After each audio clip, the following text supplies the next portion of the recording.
guys, I am here with Kristina and Robyn, and we are all here for Wonderly related stuff in LA. And while we're here, we figured we'd film some videos. Both of their channels are very similar to kind of what I do. We all do very similar type stuff, so I'm gonna link them all down below, and you guys should definitely check them out. What we wanted to talk about today was grammar, kind of because I've been getting a lot of things in my Tumblr asking me what my grammar pet peeves are, and I know these two ladies definitely have grammar pet peeves as well, so we definitely wanted to share those with you guys. So why don't you start, Kristina? Instead of just like a specific thing, my biggest thing is when someone knows that what they're doing is wrong and they don't care.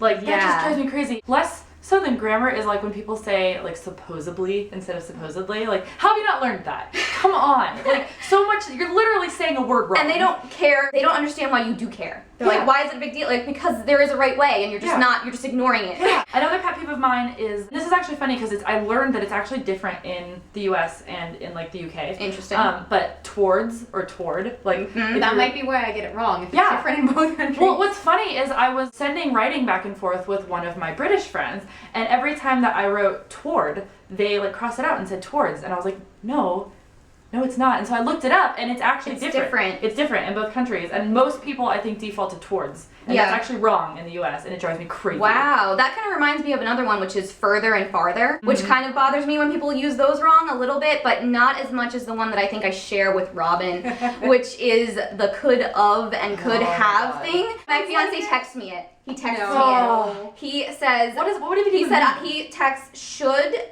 space O-F. I should have done this, and every time I correct him, and it just rubs me the wrong way so badly. I know it sounds like that when you say it, but that's not how you write it. See, that's like Facebook grammar. That's like, I'm gonna be lazy while I'm talking to my friends, and it's okay, but then you just use it all the time. And it's like, I would never use Facebook grammar. Like, I would always use perfect grammar. Like, I remember I had this guy I was dating a long time ago, and he used to use semicolons in his text messages, and that was back on like that old keypad phone before it was like iPhones, back when we had the flip Nokias. Where you have to like work hard to do it. Cute. I was like, oh, I swoon over your semicolons. Yeah, lie and lay is awful. Oh man, I actually struggle with that one. That's a tough. I get that it's tough, but I mean, but you don't care. It's like purist. I don't care. Yeah. Just check it. Like, if when in doubt, check. But people don't check because they don't care. If they're not people like us that care about it, then they don't, and they don't check. I feel like maybe it makes me a nerd, but I actually like, I'm really interested in the mistakes that people make, because I don't want to make those mistakes. So I've actually looked up like 100 most common grammar mistakes and just learned them and taught myself that way because I didn't want to. I told you guys you like her. You guys probably know her already, but I told you. Another one, and this is like a pretty obvious one, but I really, really, really, really can't stand it when people say I could care less. Because if you could care less, then you. Okay, so we just have to switch cameras because the other one ran out of batteries. YouTuber problems. But anyway, so I just wanted to talk before we wrap this up about people that do things right with grammar, and it turns me on. So somebody already mentioned semicolons. You mentioned the semicolons. He was a writer though, so I mean, he kind of had to. Yeah, right. I've had the same, especially like if it's on Skype or in a text or something. You know, like if they use it in the writing, that's one thing, but if they use it just in casual conversing, like, oh man. But even if an author overuses semicolons, I love it. I love it. I don't know, I just do. And I tutor, like you guys know I tutor, and like I have to teach semicolons, and people don't get them. They really don't get them. So when they do, it's like, oh, thank you. I almost feel like it's a club. There's like a semicolon club. The people who like, society. Yeah, they get it and they appreciate it. You have to like transcend normal grammar to like be in the semicolon club. I want a semicolon shirt.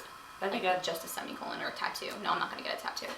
Anyway, guys, we are doing this in all 3 of our videos that we're filming together today. We're telling you guys about these balloons that are in the background. 2 of us are telling fake stories, and 1 of us is telling the true story. So you guys have to go click on their videos, which I'll link below, and see which one you think is the true one. I'm gonna tell you guys where we got them. So basically, we're here for Wonderly stuff. We had a big Wonderly launch party, which was really, really cool. And when we walked in, there were huge balloons, like huge, like 3-person size, like this big balloons.